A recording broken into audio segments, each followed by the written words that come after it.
జక్కయ్య గురించి మీతో కొన్ని మాటలు చెప్పాలనుకుంటున్నాను. జక్కయ్య పొట్టివాడు. ఏస్తాతని చూడాలని అనిపిస్తుంది. అప్పుడు ఏస్తాత ఒక వీధిలాట నుంచి వస్తుంటే అందరూ అక్కడ నిలబడి ఉంటారు. కానీ జక్కయ్య పొట్టివాడికి కనిపించదు. అప్పుడు వెంటనే పరిగెట్టుకుంటా వెళ్ళి ఒక చెట్టు ఎక్కుతాడు. అప్పుడు ఏస్తాత జక్కయ్యకి చెప్తారు, ఓ జక్కయ్య కిందకి దిగు, ఈరోజు నేను మీ ఇంటికి భోజనం తినడానికి వస్తాను అని చెప్తారు జక్కయ్యకి. అప్పుడు జక్కయ్య సంతోషం పడి చెట్టు దిగేస్తాడు. అప్పుడు ఏస్తాతకి చెప్తాడు జక్కయ్య, ఏస్తాతయ్య ఈరోజు మా ఇంటికి భోజనం తినడానికి వస్తారా అని చెప్తారు. అవును, ఈరోజు మీ ఇంటికి భోజనం తినడానికి వస్తాను అని చెప్తారు జక్కయ్యకి ఏస్తాతయ్య. అప్పుడు సంతోషంగా ఏస్తాతయ్యని వాళ్ళ ఇంటికి తీసుకెళ్ళి భోజనం పెడతారు.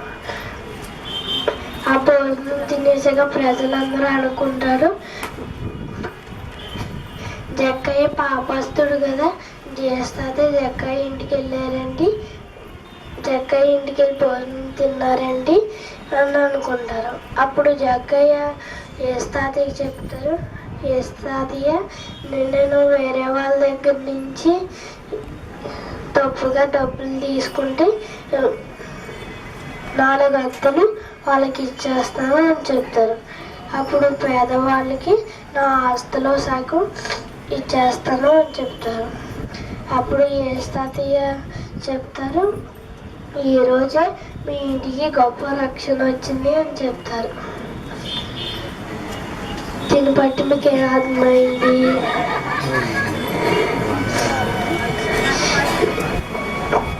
జక్కయ్యలాగా మనం రక్షణ అంటే బాప్తీసం తీసుకోవడం కాదు, మారు మనసు పొందాలి.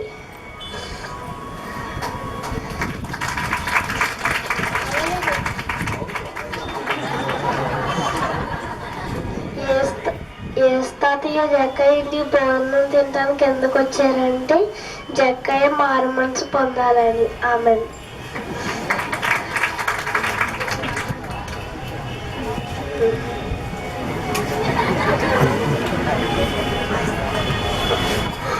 ఓకే, దొంగల గుహ చెప్పండి. యేసు ప్రభు రాకముందు జక్కయ్య ఎవరు?